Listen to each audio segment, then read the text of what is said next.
এখানে আসলে relax test match হচ্ছে এবং সেমিফাইনাল ফাইনাল 32 হবে ইনশাআল্লাহ। ইনশাআল্লাহ ধানমন্ডি 32-এর ভিতরে আমরা ফাইনাল ম্যাচ অনুষ্ঠিত করব। ঠিক আছে, ওকে। ছেড়ে দেওয়া যাবে না, ছেড়ে দেওয়া যাবে না, ছেড়ে দেওয়া যাবে না। বলেন, ওরে খেলা হচ্ছে, ওইটা বিজয় হওয়া পর্যন্ত খেলা চলবে। হ্যাঁ, ঠিক আছে। আমরা এখানে যতক্ষণ পর্যন্ত আমাদের ফাইনাল ম্যাচ অনুষ্ঠিত হবে না, যখন আমাদের ফাইনাল ম্যাচ অনুষ্ঠিত হবে তখন ইনশাআল্লাহ ধানমন্ডি 32-এর ভিতরে আমরা ফাইনাল ম্যাচ অনুষ্ঠিত করব।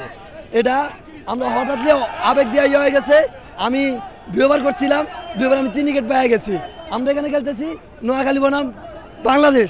নোয়াখালী আমরা সবাই যারা আছে আমরা নোয়াখালী বিভাগের জন্য আন্দোলন করছি, আমরা জানো আমরা নোয়াখালী একটা রাষ্ট্র হয়ে গেছি, এই জন্য আমরা নোয়াখালী বনাম বাংলাদেশ খেলতেছি। ভাই আওয়ামী লীগ 9 সাল থেকে 9 থেকে 24 পর্যন্ত খেলছে, মানুষকে গুম এবং খুন করছে। আর আমরা এখন খেলার আয়োজন করছি 4 এবং ছক্কা মারার জন্য, কথা বলছেন নি, এবং জিতার জন্য। এই জিতাটা কি লক্ষ্য কিন্তু 4 মেরে জিতা না, লক্ষ্য কিন্তু 32 ভেঙে জিতা। ঠিক আছে, ইনশাআল্লাহ সবাই ভাঙ্গার জন্য প্রস্তুত। আর সবাই এর ভালো করে দাও, সবাই ভাঙবে ইনশাআল্লাহ। সে কতক্ষণ থাকবে, কদিন থাকবে? বিপ্লবী ছাত্র জনতা হার্টের যত্নে বিশ্বসেরা ক্যানোলা তেল এখন বাংলাদেশে। বিপ্লবী ছাত্র জনতা ছেড়ে দিবেন, এটা ভেঙেই যাবে। ঠিক আছে ইনশাআল্লাহ।